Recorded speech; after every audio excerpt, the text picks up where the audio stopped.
Dzień dobry moi mili. Bardzo martwi mnie fakt, że dużo osób nie pamięta o tym, że jeżeli naprawiacie transfer MPC 3002 na przykład, to oprócz pasa transferowego trzeba wymienić listwę pasa transferowego.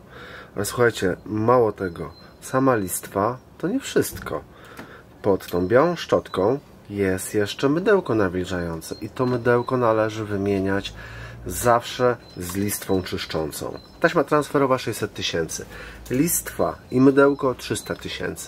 Oczywiście jest to mrzonka, bo to tyle nie wytrzymuje, ale w połowie taśmy transferowej trzeba wymienić listwę i mydełko. Wiem, że nie wiecie o tym, że to mydełko jest, więc pokażę Wam, jak wymienić listwę i jak wymienić mydełko, gdzie jest to mydełko. To są ważne elementy. Zdejmujemy obudowę. Tak. I to była ta łatwiejsza część. Bo teraz zdejmujemy dwie sprężynki. Takie, które napinają listwę czyszczącą. Taki przyrząd, wiadomo, copaexpert.com, tam znajdziecie.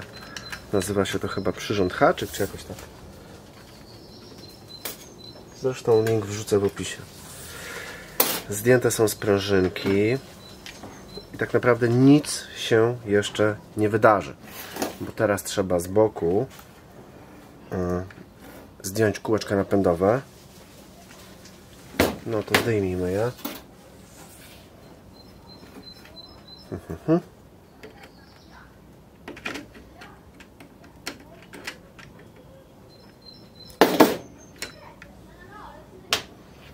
Jedna zębatka. Trzeba zapamiętać, że czarna była na górze, biała była na dole.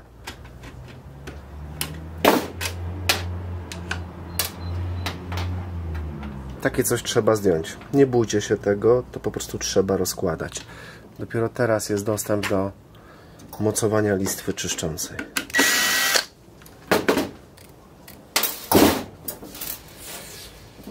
Weźmiemy sobie śrubokręt. I to jest taki czpień mocujący listwę czyszczącą.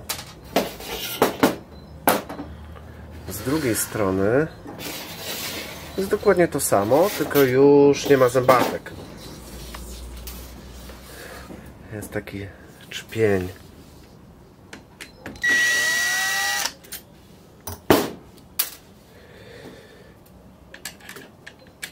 To jest taka blaszka od masy, więc zdejmujemy jedną zębatkę od szczotki i to jest na tą stronę.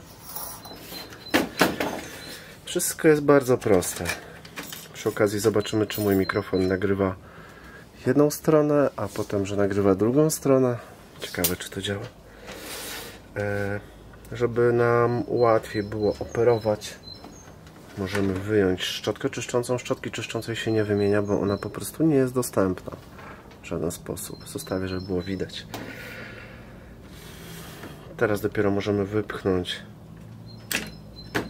pozycjoner z drugiej strony od listwy czyszczącej. I dopiero teraz możemy spokojnie wyjąć listwę czyszczącą i dwie sprężynki. To jest nowa listwa czyszcząca. Ona się pobrudziła, bo brała udział w szkoleniu. Ok. No. Czyli listwę trzeba wymieniać. I na tym nie kończy się przygoda, bo oprócz tego trzeba wymieniać też mydełko nawilżające. Zapewne wasze mydełko będzie wyżłobione, dlatego trzeba je wymieniać. I wówczas jest szansa, że pasy transferowe będą wytrzymywały troszkę więcej. A o mydełku wszyscy zapominają. O, to mydełko też jest nowe, tylko jest pobrudzone. No i dobra. Tu jest jeszcze oczywiście sprężyna, która lubi czasem wyskoczyć i się wygiąć, ale to pomijamy. Żeby wymienić mydełko czyszczące, trzeba wykazać się odrobiną cierpliwości, bo trzeba zdjąć te sprężyny ze starego mydełka i wcisnąć na nowe. No i to wymaga naprawdę cierpliwości. Te dwie sprężyny na listwie czyszczącej nie generują absolutnie żadnych problemów. Więc pamiętajcie, że oprócz listwy czyszczącej z pasem transferowym zawsze trzeba wymieniać mydełko, bo ono będzie wyżłobione na środku. Dobra, jeszcze z tego co pamiętam, to niewiele osób wie o tym, że jest coś takiego jak puder, talk inicjalizujący. To jest zestaw części dla naszego widza, który potrzebuje takie rzeczy. O, to też. Mydełko instalujecie, nic z nim nie robicie. Ale listwę taśmy transferowej, jeżeli już przyjdzie Wam do głowy ją wyczyścić czy coś, nawet jeżeli jej nie czyścicie, to przed każdą instalacją listwę taśmy transferowej trzeba sowicie popudrować. No właśnie tak. Ta gumowa krawędź musi być cała ubrudzona talkiem technicznym. Ok? Jeżeli tak nie zrobicie, to ta listwa może natychmiast po instalacji zerwać Wam nowy pas transferowy. Więc szkoda kasy, lepiej kupić talk techniczny. Jeżeli nie macie talku technicznego, wysyp troszkę toneru, zrób z tego toneru taką ścieżkę, jak robią narkomani, i wtedy tą listwę czyszczącą ubróć w tonerze. Ok? Nigdy nie instaluj taśmy na sucho. To jest zabronione. No i koniec. Pozdrawiam.